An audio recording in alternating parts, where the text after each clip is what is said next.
From America's beautiful coastal beaches to the hilltops of mountains far reaching, or even the gorgeous look of red rock in the desert, to a nice, vibrant day in a buzzing major metropolitan city, Americans are talking, and well, they're working too.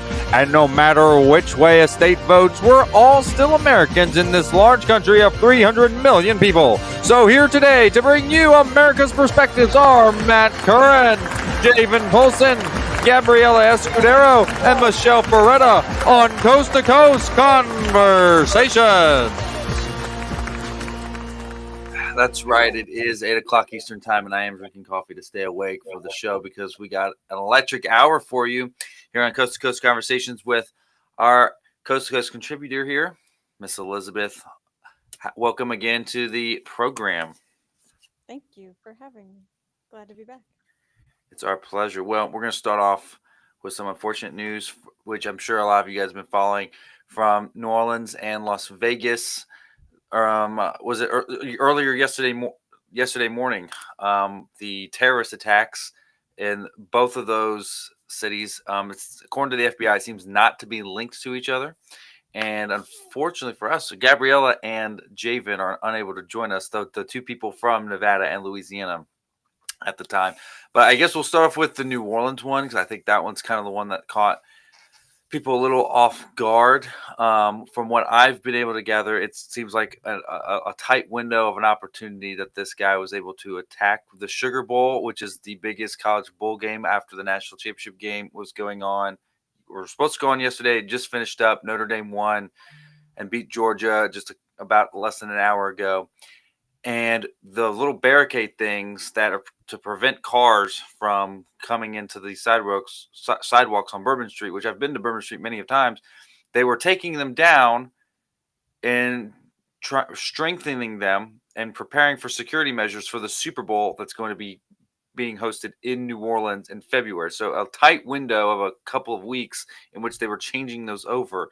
And the Sugar Bowl typically has great security. I've been fortunate enough to go to a few of them and be in the area for a few of them. But this guy, unfortunately, was able to take advantage of that. Michelle, any words of wisdom on that, on the New Orleans one? It's such a sad day, and Elizabeth and I fully understand, what could happen when vehicles are used to commit terrorism, right?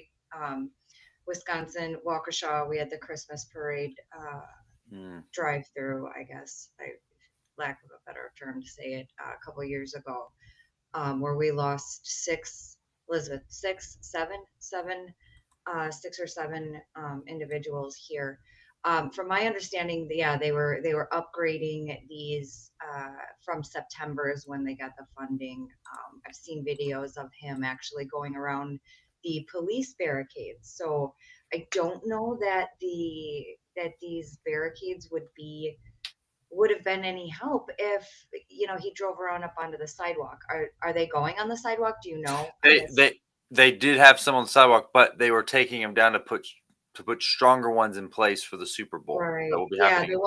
the ones that they have currently are they kind of fold up from the ground is what I saw horizontally, and they were installing the posts that actually Correct. come from the ground. It's I don't think that the two are connected, but it's just how can one comprehend what goes through somebody's mind when they decide to take this, and not just that, and then on top of it, go and have a police shootout afterwards too, as if the first part of the carnage wasn't enough. Elizabeth, it seems like these things, they're not connected, but it sort of seems like, okay, the domestic infiltration of this ISIS ideology is here domestically, and this guy didn't even cross the border. He's a native Texan. How do you think these guys are able to convince people like this guy in New Orleans to convert to Islamic terrorism and then commit these horrendous acts? Well, I definitely think there's some sort of pipeline that starts, young, and I don't know what this person's background was, but I think it's easier than we realize to be radicalized into an ideology like this. I think I read that he thought about like killing his family beforehand to make some sort of statement before he went out and did this. But it goes to show that yes, we do need to be mindful of who we're letting into our country, but also social media and spaces for free speech that we condone, that I condone, can also have some horrible effects. And there are rooms online of people who we don't we're not super privy to. There are conversations we're not privy to that can easily radicalize people. Again, I think it's especially from a young age. The more and more you're exposed to this kind of radicalizing content without any sort of check on that, on the power that that has, I think it's easier than we realize to religiously radicalize the people. I mean, people. I used to wonder why not everyone wanted to be us. Like I would hear people Hmm. say, not everyone wants to be like we live in America culturally, religiously, a few of what we permit. Um, Going back to how women act, how people dress, how we worship in public, and it would just be such a confusing thing. I couldn't understand it. I was like, what do you mean not everyone wants to be us? This is the greatest country in the world. This is the greatest culture in the world. People are free to do whatever they want, work however they want. How could someone want to destroy this? I could not understand that, but it remains to be true, and it's horribly sad, and we have to do something about it. No, you're definitely right, and it's not just online too. Last night in New York City, there were Hamas protesters, and they were out there protesting, saying, "We want to send these white people back to Europe." And in other countries, if they went against the state and the culture like that, they would be thrown in prisons. But here in America, we have a belief in the freedom of speech, so we allow them to protest. And they weren't being violent. Obviously, it would have been a lot bigger news. They're being peaceful about it, but it's still, to me, very disgusting stuff. Um, Michelle, do you want to walk us through Las Vegas? Yeah, so in similar events of terrorism, there was a gentleman um, in Las Vegas that rented a Turo truck, Cybertruck, and parked it in front of the Trump Hotel, and then detonated himself. I guess reports just came out today that he had a gunshot wound that they were saying was self-inflicted. So, um, but what? Uh, oh yeah, there it is. Let's take a look at Mhm. that. I could put the volume on here. Yeah. Copy. So what you're seeing here is a comparison of the two. So when first reports came out, they were trying to say that it was a Tesla that just caught fire. The video below, as you see, is what a Tesla looks like when it's burning. The engine and its components are on the bottom of it, where it starts to burn, versus the Cybertruck, as you see, that had the explosive devices installed into it. What I think is brilliant, if there's a positive thing about this situation, is as much as I don't think that the Cybertruck is durable, rugged, could handle Wisconsin winters, or that sort of thing, Mhm. because of the way it is built, more damage wasn't done. They were saying that because of how thick the metal is, or how it's constructed, that it actually prevented more damage. So, if a positive thing about the Tesla, the Cybertruck came out, is that it is built to do this. Oh, it's totally built durable. The LA or the Las Vegas police chief said didn't break any of the Trump Tower windows. And if you notice too, there's fireworks that were reported to be in there, not confirmed. But when I look at this video, we'll just wait for the next explosion. You'll see him sort of right. You can see where the fireworks are coming off. That does not look like.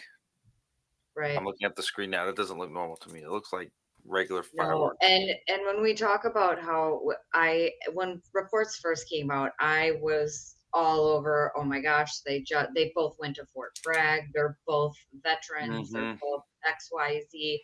It's got to be connected. It's got to be. But I held off because, again, you don't want to jump to conclusions. And as much as I like to wear my tinfoil hat around here, I waited, and I'm glad I did, because there's no connection between the two other than they were both at Fort Bragg, now Fort Liberty. They both rented their vehicles from the Turo app, which is a very convenient app that is very, very popular amongst people.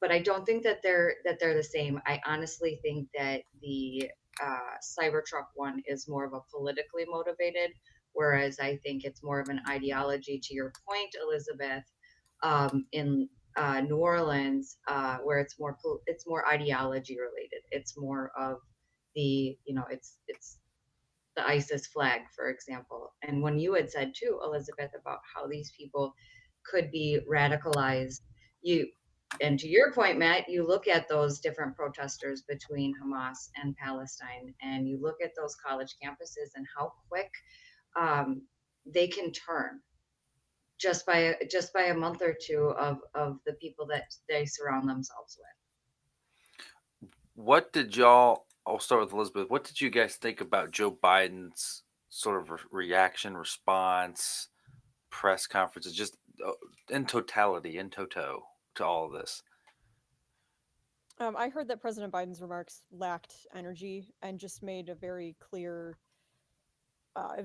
point that he's no longer fit to run office. And everyone keeps asking, who's running the country. But one note about the protesters, weren't they the ones just not too long ago who tried to separate themselves or make a distinction between themselves and Hamas and say, like, no, our religion and our ideology should be respected because it's a whole lot more peaceful than you people are making it out to be. We're not them. We're not these people who committed this terrorist attack on Israelis when we were dealing with that massacre a while ago. So I'm a little confused as to what the protesters showed up to do. Was it to protest the immediate reaction to the terrorist attack, or was it to protest the terrorist attack? I mean, I wouldn't assume they would do that if they were in favor of the ideology.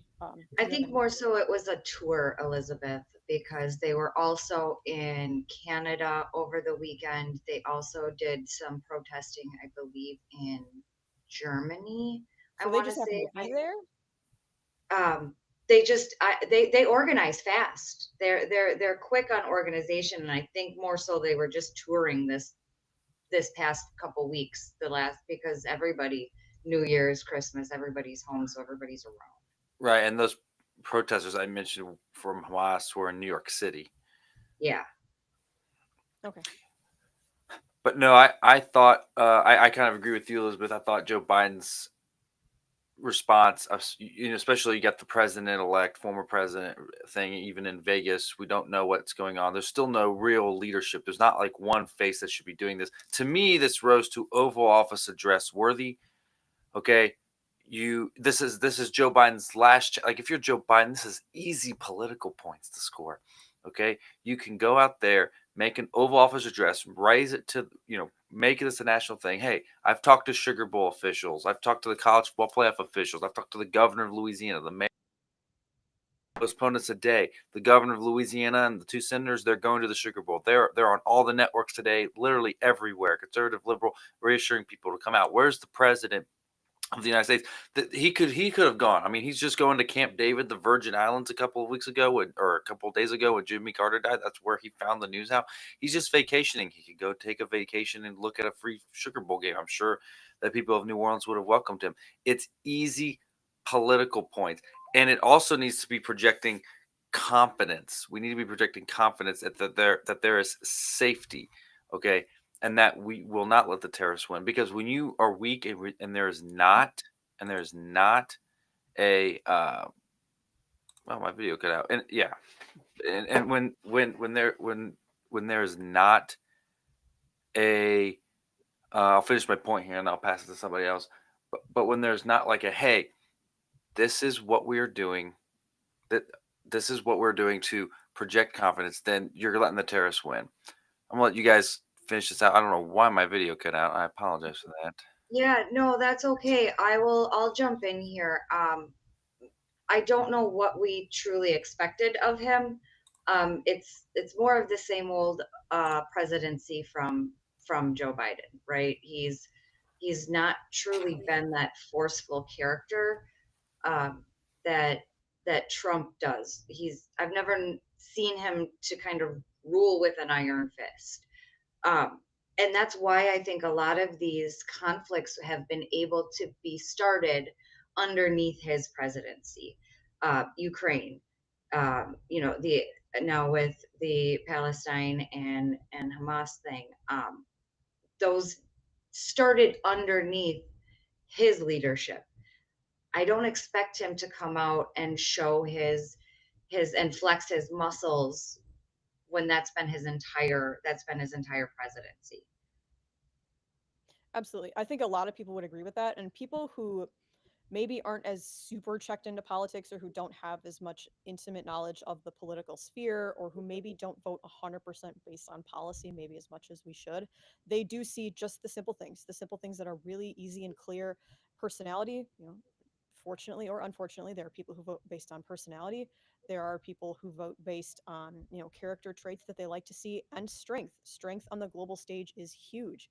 You can talk about how you don't want someone who, hurls slurs or can't control themselves on social media, or who maybe walks back and forth, or who maybe, talks himself in circles when he's in interviews. And, some people think he makes a bit of an ass of himself, but at the end of the day, I want someone who is strong on the global stage as a force of deterrence. We talked about this on the last show. Peace by deterrence. Peace through strength is it's the only option. Strength is the last line of defense. You have to have someone who's going to put their foot down and say, we're not going to tolerate this. You can argue that that's, there's a whole gendered component to that. You can argue that that's toxic masculinity, or that that's not something that we want to see. But I, you have to have that strength. You have to have that foot down ability, or the ability to make that impression of yourself on other people. Right. Right. And I think that's a great lead into our next topic with when it comes to the H-1B visas and the immigration policy. So these folks here, they were US born citizens. But what does that look like now moving forward when we're having strength, knowing that there are some terrorists that came through the southern border, but also what does it look like for those that came in the proper way, and the workforce moving forward? I know it's kind of a choppy segue into it. And Matt, thank you for coming on back with us. Do you want to lead us off and just give a little background of what this is? What is H-1B, and we'll go from there. Sure. I mean, just to dumb it down for people, H-1B it's a visa work program. And so, in essence, it's a way to bring in legal immigrants to come over here to work for corporations and companies. So when you see on a job application, it says, well, you need to be sponsored. Okay. That means, like, does the company to sponsor you to come into the country and come? You won't be a citizen, but you'll be able to work over here, and you'll have generically American citizen rights while you're here working for company X. And then there's all these rules. You can go check out the Department of Labor. I was looking at it earlier. Like, if there's a strike, no, you don't make the HB1 visa sponsor person work, but they have a right to be here. There's a whole bunch of rules. So But the last time that's what I learned too, Matt, from that is you still have to pay them their prevailing wage. And yes, if there isn't any work, you still have to pay them for the allotted time. And I think they're capped at 85,000 a year. And it's a fairly new program too, which is something that I freshly learned as 2004. well. 2004, where it's Mhm. a 20-year program that started under Bush, that I just I've done the deep dive into it, and Mhm. I'm fairly interested because it's got both good and bad points, and I think it's a quite interesting. I'm kind of wondering why it's being addressed now, though. Why is it being brought up now? So, Elon Musk's okay, let's just start with Elon Musk. His goal is, he wants to put people on Mars. Okay, so he wants the best and brightest people to fly into Austin, Texas, and work for him and get people to Mars. He doesn't really, in my opinion, right? I don't think his vision is he cares where they're from. He just wants the people, right? He has an idea and understanding of countries and respects it, but that's what he wants. If you shut down the H-1B program, which some of the MAGA people do, and you're just like, no legal immigration, none of this, then all of a sudden you're not allowing those people to come in and work. It to me, it's a case by case basis. Depends on the industry. Okay, so some industries, it's just going to be Americans are lacking in worker X here in the United States because we haven't educated them, we haven't trained them enough to do it. If you want to bring manufacturing jobs back, you're going to have to utilize HB1 for a while to get people up and going so they can be training Americans to be able to get these jobs in the future, long term vision, right? Um, and so I see that on a case by case basis. For me, you have to be very detailed in the industry, right? Like for car manufacturing, I don't think we need that. We still dominate in cars. Okay, we're bleeding year over year, but I don't think you need it for the car industry. For something like manufacturing. Let's just use Foxconn for example. Okay, manufacturing the iPhone screens. I don't know if we have enough Americans trained to do that, but what if we didn't? Bring people in, they work for X amount of time, then they can train Americans up. Yeah. So yeah, Um, the top go ahead. occupation for the H-1B visas are IT and math, engineering, business, finance, management, and social Mhm. sciences. So before any of that, the actual manufacturing of it, because the H-1B visas, I think there's maybe some confusion. H-1B, you have to have a minimum of a bachelor's degree, and you have to. It's a 3-year visa up to a 6-year extension. So you can, I think it's a total of like 9 years. I think you can get an additional 6 years before, and in that time you can get your green card. But the top occupation is IT and math. And to your point, Matt, and that I want to ask you, Elizabeth, how the United States ranks in those STEM sort of industries when we are like I forget what the stat was. I want to say we were bottom, if not lower, when it came to math and those STEM industries. So until we can start putting our kids up and higher up on that, I don't know that we can compete. Yeah. No, and I do want to address one thing that Matt said. He talked about maybe implementing some individualized plan addressing shortages in maybe this type of manufacturing or this type of IT, but maybe this company or this skill we are more stocked up in. I don't know how easy or difficult that would be to implement versus just blanket statement, we have a shortage of folks in the STEM field in the US by a lot. Let's just import whoever we can who meets those credentials and who is that highly skilled who can bring their skills over and benefit our economy that way. I don't know if making an individualized plan, I don't know how time consuming that would be or how that would really work, but it's a good idea. Now, there's a lot of conflicting information, of course, now when you look this up now because this topic is so relevant. There's a lot of conflicting information as to how much of a STEM shortage we actually have, or people who work in STEM fields or are highly skilled in STEM fields.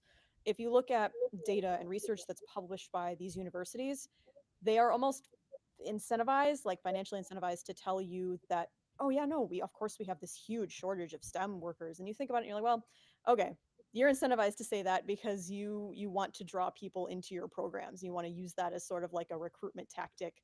So I can kind of understand that. But we've been talking about this before. There have been these reports that have been published since before this topic became so relevant. This H-1B story that's been blowing up over these past few weeks. There's talk of like shortage in the medical field, laboratory technicians. I don't know if it's quite the same thing, but it does make sense to me. And maybe it has something to do with the rise of like comfier jobs or inflating the workforce with jobs that aren't as necessary as other jobs. I don't know. That maybe dips into a bit more of a controversial topic, but it does make sense to me that there is a shortage of STEM workers. And if you take a libertarian view, you might say, yeah, then import it from somewhere else. Because if we're not performing up to par, let someone else come in and show us how it's done. And that could breed an improvement for the culture. Vivek Ramaswamy, of course, went on X and talked about how it's a culture problem. We're rewarding mediocrity instead of greatness. You know, we're culturally not rewarding the nerds, whereas in other parts of the world they are, and that shows through. It's kind of a silly, overgeneralized thing to say, but maybe there's merit to that. I do think there's a shortage of that very high end skill set. Yeah, That and to your and to add on, 71% of those H-1B visas are men. So Mhm. we're I think not utilizing, a whole subsect of people, women like you and I. Now that Matt, I think his camera is totally messing up, so it's just going to be you and I then, and we'll just talk about that. How let's have some more women that are coming in. But also with the H1 B visas, it's on an actual lottery system, and I'm not sure if you're aware of that, Elizabeth. If we cap the 85,000 applicants, because there's only allowed 85,000 new applicants each year. And a lot of people will, when we talk about reforms, companies will just flow dozens and dozens and dozens of petitions in to get these visas in there.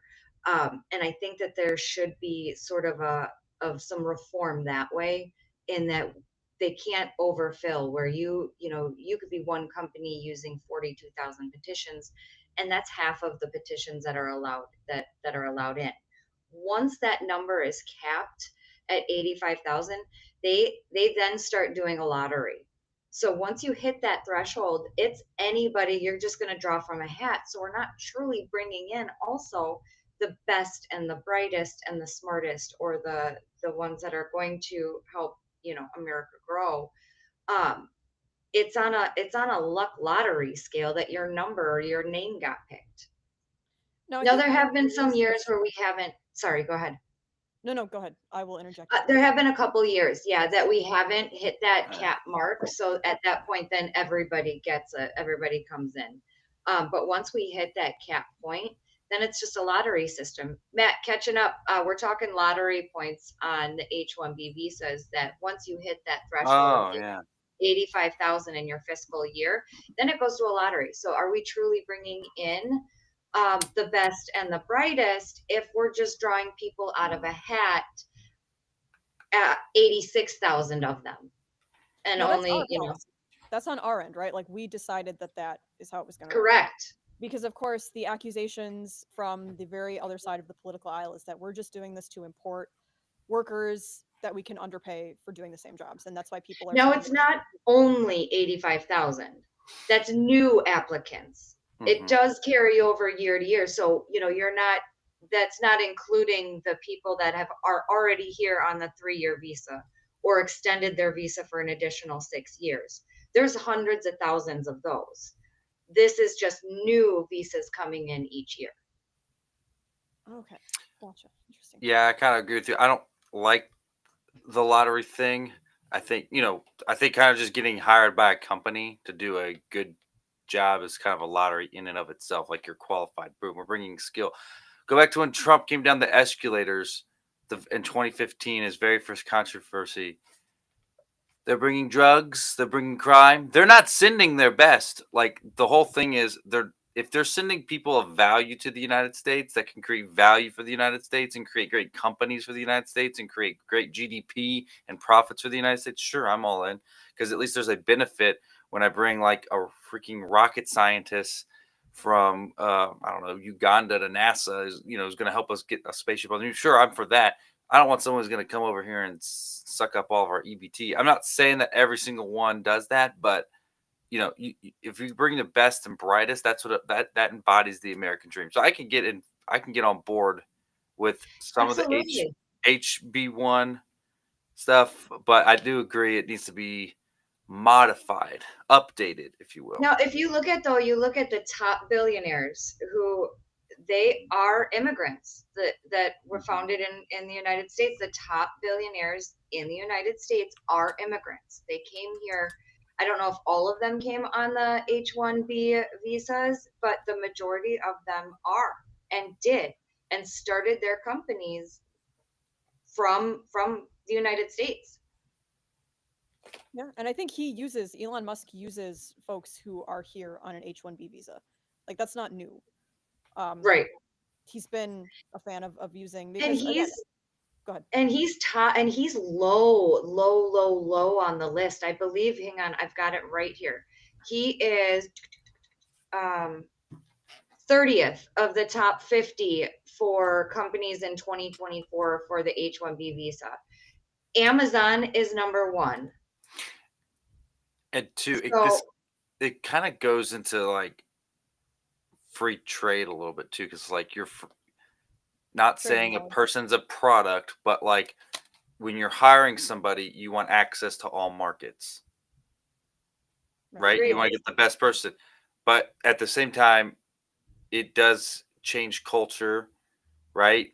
It you do want to protect American industry. So again, I just go back to the balance thing that you go to either extreme, you're not going to get the results you want. It's just a case by case basis because I go back to like DEI and Bank of America here in Charlotte, North Carolina, when they tried to institute DEI and all this stuff, they just came out and said, guys, we can't find people who are going to do well at financing and math that are just African American. We're sure we can find them, but like in percentage wise, we hire more Asians to do these jobs.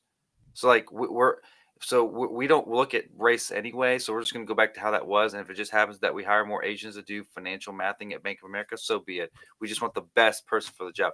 And I think that's just what America also needs to get back to because I think DEI can sort of complex some of this stuff, over the last probably 10 years, you know?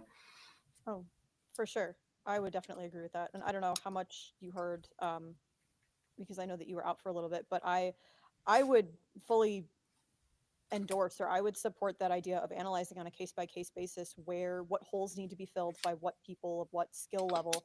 I just don't know how easy that would be to actually implement versus just saying or making a blanket statement that we have a shortage of very highly skilled STEM workers in the US. So I'm all for importing excellence. I mean, we can't tout ourselves and say that we're the best country in the world and reward mediocrity, as Vivek Ramaswamy says. That's Well, I think libertarianism. it goes back to a cultural shift that we need to have in our school systems. Fundamentally, we, as you had said, we reward mediocrity, and these institutions are not going towards the engineering degrees, No. towards the IT, the technology services that we need. That is where the next generation is going. That is where, AI, that is where we need, and the top paying in industries as well in the country. And we're not producing those because I don't think our ideologies and our culture is not there. And I think we need to do a whole shift of what does it mean, um, to be productive in our society. I want to chime in on that because that's a big one. And that is one thing that I hear conservatives complain about a lot is that, oh, they're radicalizing these kids or what are these kids learning at these institutions? But no one's really proposing a solution. I mean, I remember, oh man, what was it called? That girl, I don't know if you guys are familiar, but there was someone who went kind of viral on X and she posted a picture of herself and she got her PhD in it was like the olfactory ethics of politics or something like that. If you looked What? it up with those words, it was really weird. And then The if smelling of you looked it up, I'm politics. not crazy. If you looked it up, you would see what I'm talking about.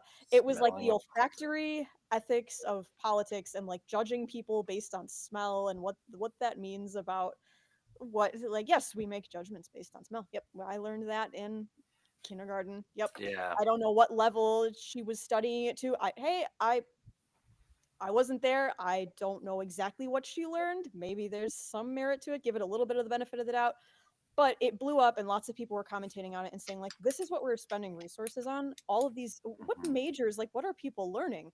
As you said, we're not teaching people what is the most financially rewarding, and in a capitalist system, what is the most financially rewarding should also be the most rewarding for the economy and the society at large.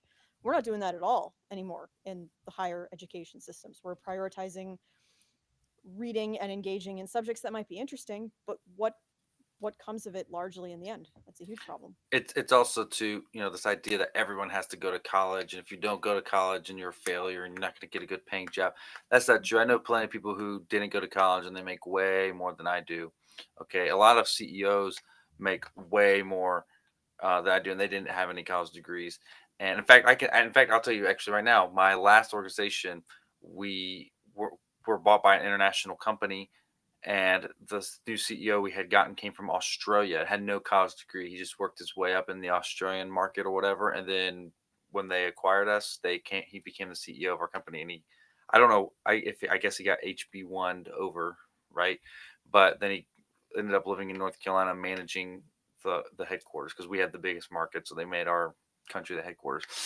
So college does not indicate it like it used to, hey, if you go to college and you get this degree, you're going to be successful.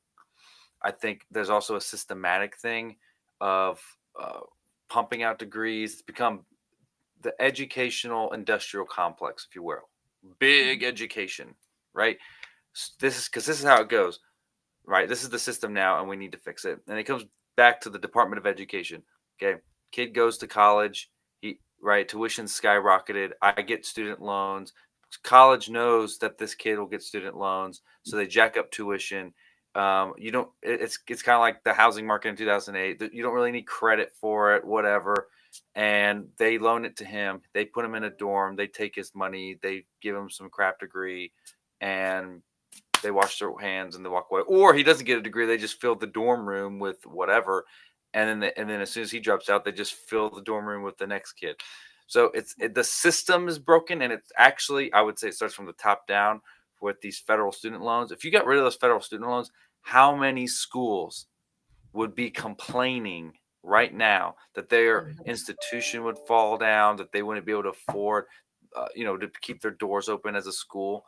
They would, because they're going to have to lower their tuition rates, and when they lower their tuition rates to restructure to be more competitive, they're going to have to lay people off, right? Man, So we're this. fighting that with Act 10 right now Mhm. in Wisconsin. You know, the the the roof is falling because of Act 10. You know, it's insane that way.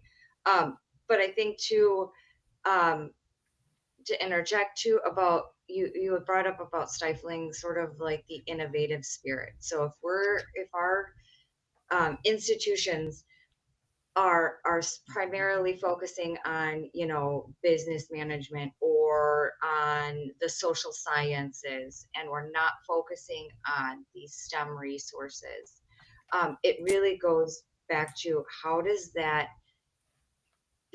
stifle our innovation that we have stateside here, for new things? How are we going to be able to create new things, and how are we going to be able to go forward with it when we don't have the capability of basic knowledge of math or basic knowledge of an electrical board on how things work? Right. Maybe everybody learn a trade. Everybody at like a low level learn a trade. Maybe that's like a mandatory. What do they call it? Boy, I was just in college. Whatever the Well, mandatory curriculum. Yeah. Elizabeth, too. I mean, I don't know if you heard recently, in Madison, you talk about the colleges. If you want to start your own STEM school, you have to fight those big colleges. You have to fight those UWMs. In Madison, I just read an article recently that yesterday, um, of a STEM school that wanted to be started in Madison, and the school district came in and said, absolutely not. No, you can't do that. Yeah.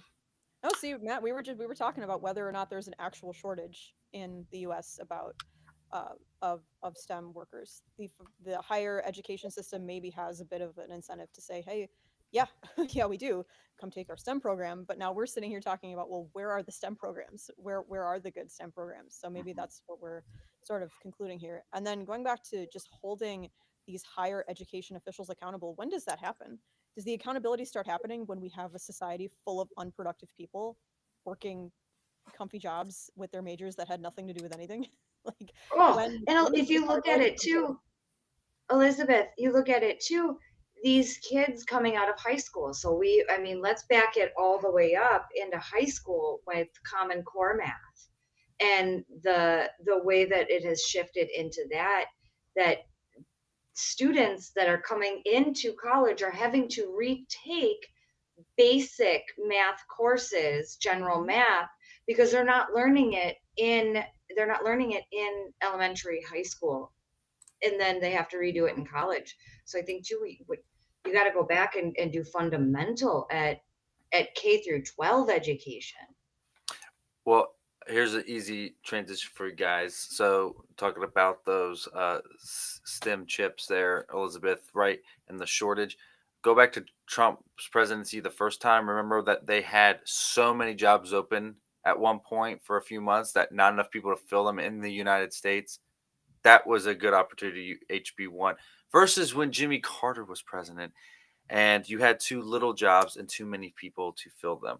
And that's kind of a slight, but that is part of his legacy. Jimmy Carter made it to 100 years old, the only president to do so, and had the longest post presidency in the United States history, 44 years since he was president of the United States, beating Herbert Hoover at 39 years as president of the United States, passed away over the last week.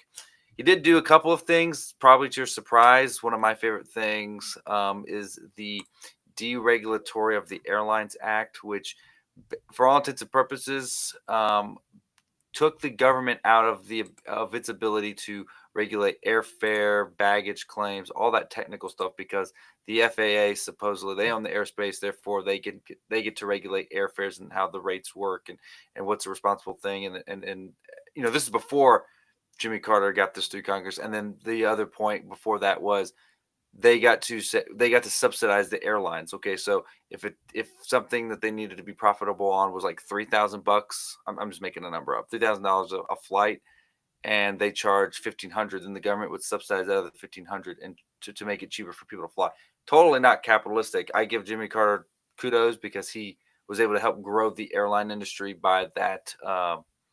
By passing that act in Congress and advocating for it. So that is my favorite thing about Jimmy Carter's legacy. But what legacy do you guys like or think of when you think of Jimmy Carter? Oh, we know that his humanitarian efforts were huge, and that's what he's largely being remembered for. And I also think there is a little moment of unity. There's a whole lot of Republicans and conservatives coming out and saying, "Boy, he was a god awful president," which maybe not the most civil way to word that, going into what they're saying next, which is that he was a really great human being. He was known for his very humanitarian contributions, and when we look at our political landscape and our political climate and what it's like now, and how unprofessional we're being in some ways, I think that that's a really good way to look back on that and just say, look, remember where we were when we weren't so different, when we could just commend basic humanity and see eye to eye in that kind of way with someone who disagrees with us. Yeah, I think he did great afterwards. He did a lot of Habitat for Humanity. Habitat's got a special place in my heart. I've helped build a couple homes. The former CEO is a mentor of mine here in Waukesha. So I love that about him on post presidency. But you base how good was a president during their presidency, not what he did after. And what he did during, I don't think he did a lot of good things. Regulation, great. Yeah, he did cut regulation. Awesome.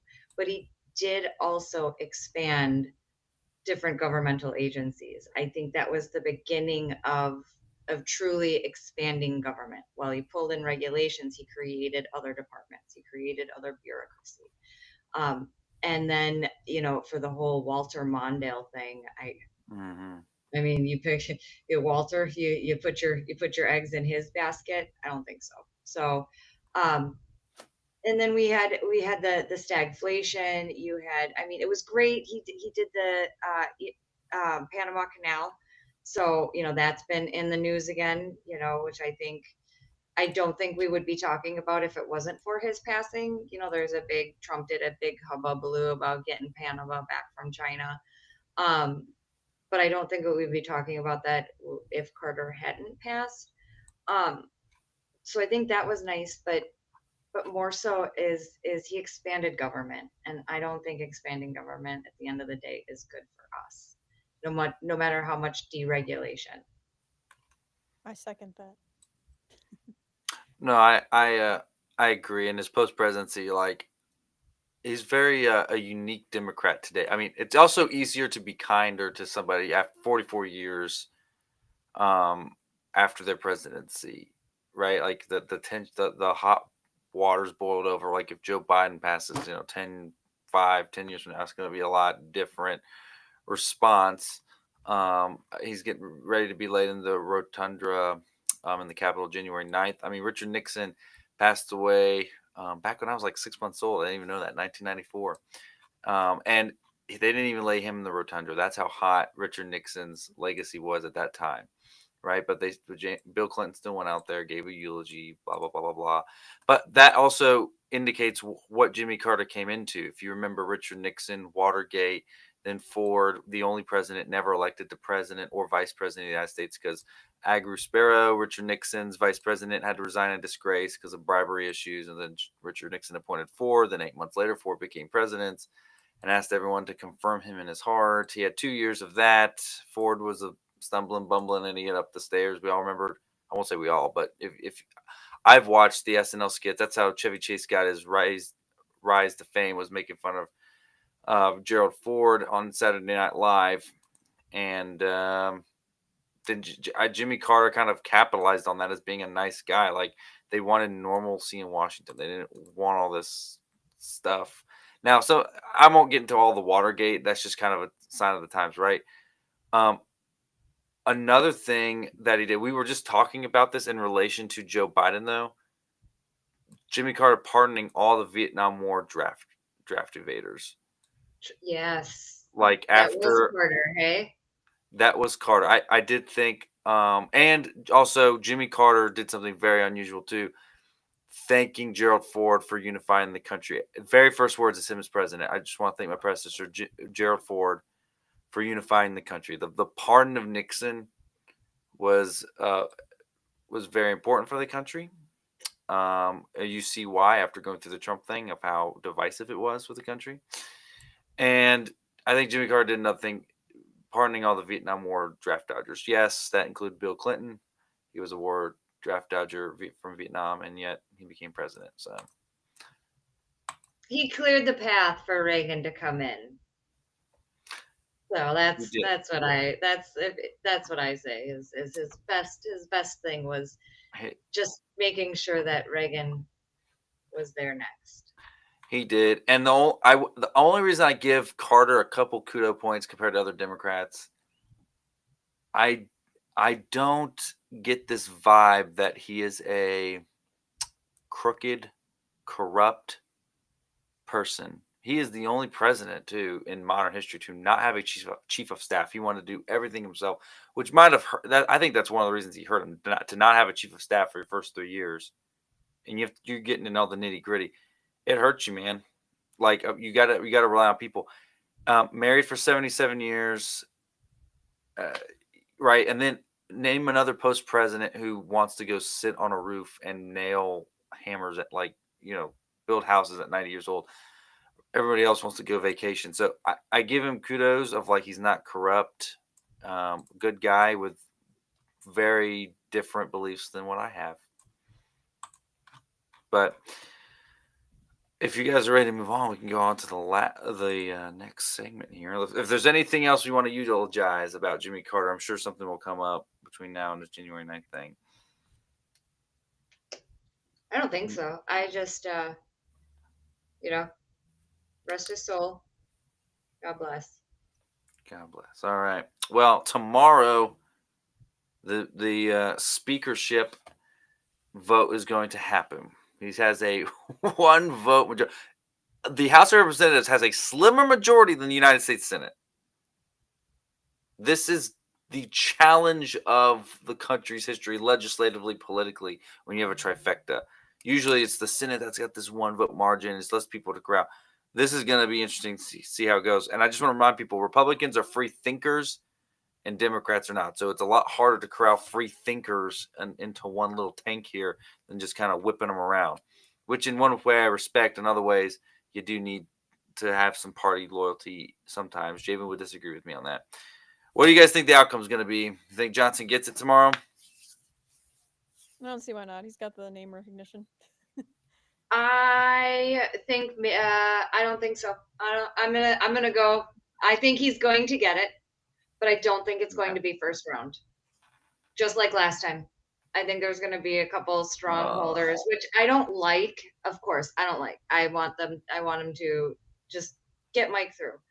But I think there's going to be some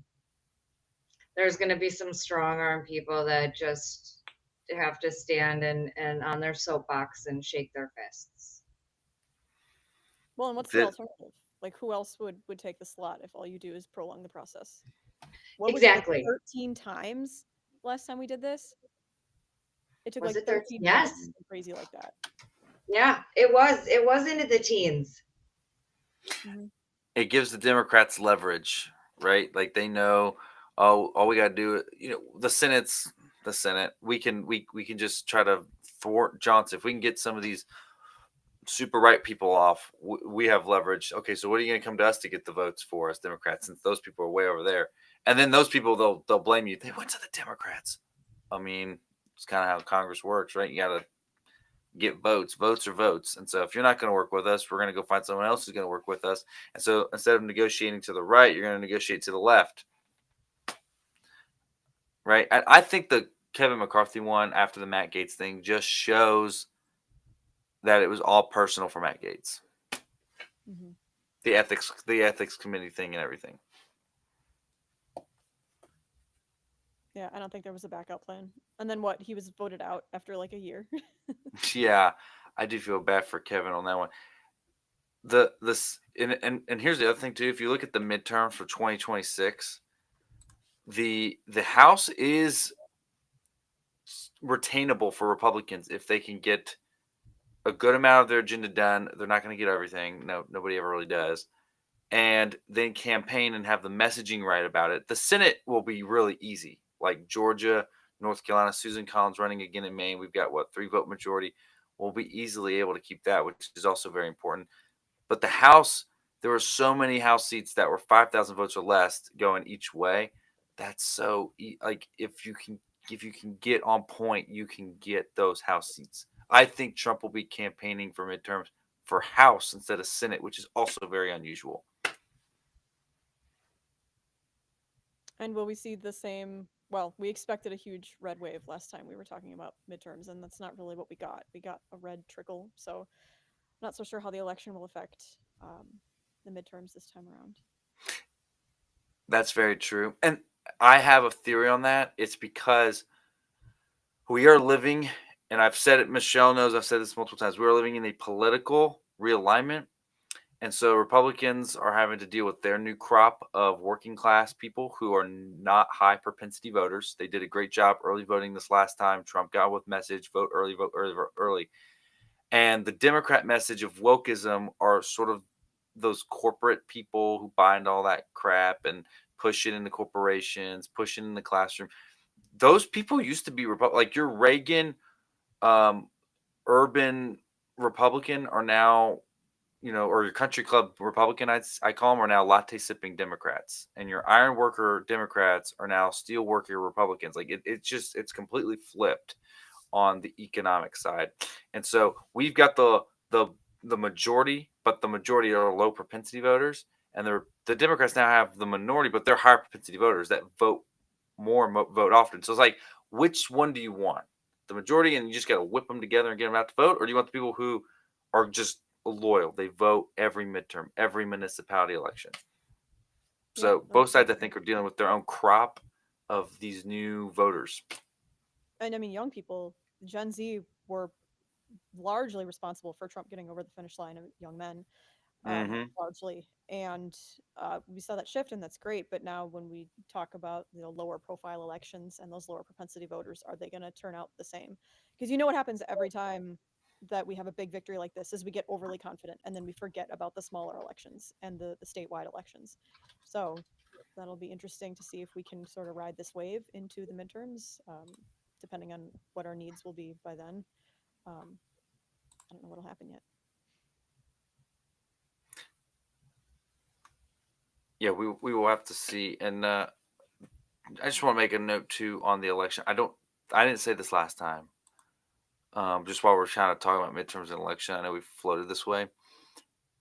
Did you guys know that this under the Biden administration and the Trump Census Bureau czar, or whatever you want to call him, secretary, admitted that there was an error in the United States Census in 2020? Did you guys know that? What kind of error? Like underreporting? Well, like Or like undercounting in some states, overcounting in some states, COVID complexities.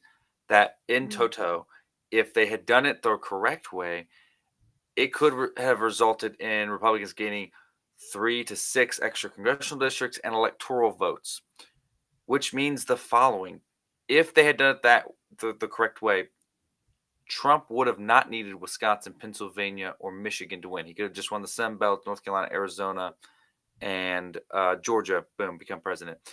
And then if Trump continues to make gains in Wisconsin, Michigan, Pennsylvania, and the Republican Party for that matter, after 2030 census, if it continues to go the way it's going, Republicans could have a lock on the presidency for at least a couple of cycles now. They will continue to have it on these U.S. Senate races. If you look at the map of the new sort of Republican coalition, they're guaranteed at least a minimum of 50. Okay, like when you do the math, and that does not include Georgia and Arizona, which are totally blue right now. Okay, so the House of Representatives is the only purplish thing at the moment I see, and besides the 2028 election, because they're not going to go back and redo the census.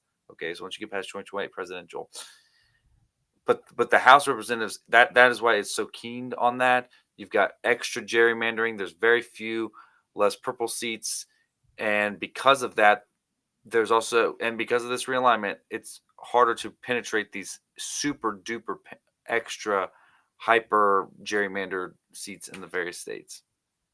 Sorry, I know that's a rant. That I guess we can count that as my rant and No, rave. that's interesting. Yay. So, all right. Well, we will kick it off. Unless Michelle, I know I just totally ball hogged you there. Did you have anything you wanted to? Agreed. She agrees. Okay. Sorry, I like data. I like elections. I like campaigning probably more than anything else. So we'll go over to the rant and raves here. All right, Michelle, we'll have you kick us off with rant and raves. I am kicking it off with a rave, and it's personal rave. Matt, yesterday we did our annual polar plunge. Mhm. It was a balmy 23 degrees.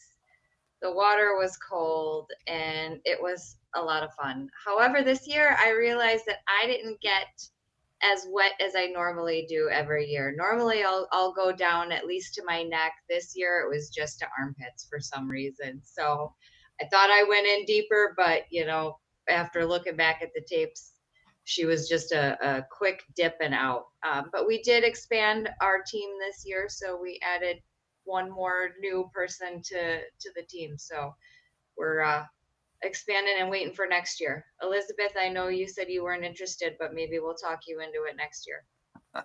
Yeah, maybe. Elizabeth, you're from Wisconsin, right? Yeah, Michelle and I are in the same building right now. Well, no, I know. I No, figured no, someone yes, from we're from Wisconsin was like Wisconsin. polar plunge. That's the thing. I don't do that. We talked about like putting us on a spectrum of who's most Wisconsin and who's least Wisconsin. This is among some people we work with, but we ranked Michelle as like number one. She's the most Wisconsin out of all of us, and I'm like, city slicker. Let's see. Flicker. Okay. Is it Well, time what? for my rave? Or are we Yeah. still talking? What's your rant That and was my rave? rave. I found an article that I thought was really interesting. Mine's not about me. I have a boring life, so I found something that I thought was interesting. I have it in front of me just in case I misquote something. But I was perusing social media and I found that they are using researchers at the Leiden University Medical Center, which is funded by Bill and Melinda Gates. They are researching and trying to implement using mosquitoes as vaccine employers, like using mosquitoes, because malaria is obviously a huge problem in What? certain parts of the world. So by priming or genetically modifying mosquitoes, they're finding ways to release those mosquitoes, or well, in this case, during the research, obviously it was like a lab controlled setting, but potentially going out and using mosquitoes to vaccinate people and prime them against malaria. There's some way you can like genetically modify Hmm. it to only affect the body a certain amount, and then be able to develop that immune system, like get your immune system to respond to that, and then stop and not have it have a full reaction in your body. And I just thought, wow, that's super weird. It's kind of scary at the same time. But It's scary and interesting. Is that a rant or a rave? That's where I was like, it's a rave. which one? No, I think is that's your- cool. I think that's cool. Okay, well, I'm gonna just rant about the college football playoffs. So obviously we did Georgia, Notre Dame. All 4 of the bye week teams lost. Okay, and this is after everyone's talking about the seeding and college football champions shouldn't go get the bye weeks. I think it's fine how it is. It's also very interesting that the 2 of the top 4 teams lost. Okay, we have now no champion of any conference in the top 4 right now. And if you did it the old way, you'd only have 2 of the top 4 in the playoff system. So I like how it is. I don't want them to touch it. This is the first year we're doing 12, and they're already talking about touching it. I'm like, no, just leave it how it is. It's been really exciting. I know there have been a couple of boring games, but if you watched the Texas Arizona State game yesterday, that was probably the best game so far this whole year. So that's my rant. I love college football. But cool. Well, thank you guys for joining us today on the Coast Coast Conversations. And Elizabeth, thank you for joining us as well.